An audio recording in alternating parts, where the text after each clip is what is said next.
നമ്മുടെ കുട്ടികൾക്ക് ഹെൽത്തി ആയിട്ടുള്ള ഫുഡ് കൊടുക്കാൻ നമ്മൾ വളരെയധികം ശ്രദ്ധിക്കാറുണ്ട്. അതുപോലെ തന്നെ നമ്മൾ പ്രയോറിറ്റൈസ് ചെയ്യേണ്ട മറ്റൊരു കാര്യമാണ് കുട്ടികൾക്ക് പ്രോപ്പറായിട്ടുള്ള ഉറക്കം കിട്ടുന്നുണ്ടോ എന്നുള്ളത് ഉറപ്പുവരുത്തുക എന്നുള്ളത്. അപ്പോൾ കുട്ടികൾക്ക് പ്രോപ്പറായിട്ടുള്ള ഉറക്കം കിട്ടുന്നില്ല എന്നുണ്ടെങ്കിൽ അതെങ്ങനെ നമുക്ക് മനസ്സിലാക്കാം എന്നുള്ളതിനെ കുറിച്ചിട്ട് നമുക്ക് സംസാരിക്കാം. Hi there, this is doctor Arya Devi. നമ്മുടെ കുട്ടികളുടെ ബ്രെയിൻ ഡെവലപ്മെൻറ്റിനും അവരുടെ ഗ്രോത്തിനും ഒക്കെ വളരെ അനിവാര്യമായിട്ടുള്ളൊരു കാര്യം തന്നെയാണ് ഉറക്കം എന്ന് പറയുന്നത്.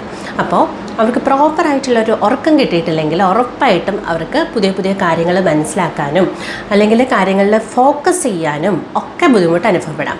അതുപോലെ തന്നെ അവർ ഹൈപ്പർ ആക്റ്റീവായിട്ട് കാണപ്പെടാം, അല്ലെങ്കിൽ അവർ ഭയങ്കര ഇറിറ്റബിളായിട്ടും ക്രാങ്കി ആയിട്ടും ഒക്കെ നമുക്ക് കാണാനായിട്ട് സാധിക്കുന്നതാണ്. പലപ്പോഴും പേരൻസ് പറയുന്ന മറ്റൊരു കാര്യമാണ് കുട്ടികളെ രാവിലെ ഉണർത്താനായിട്ട് ഒരുപാട് ഡിഫിക്കൽട്ടി ഫീൽ ചെയ്യുന്നുണ്ട് എന്നുള്ള കാര്യം.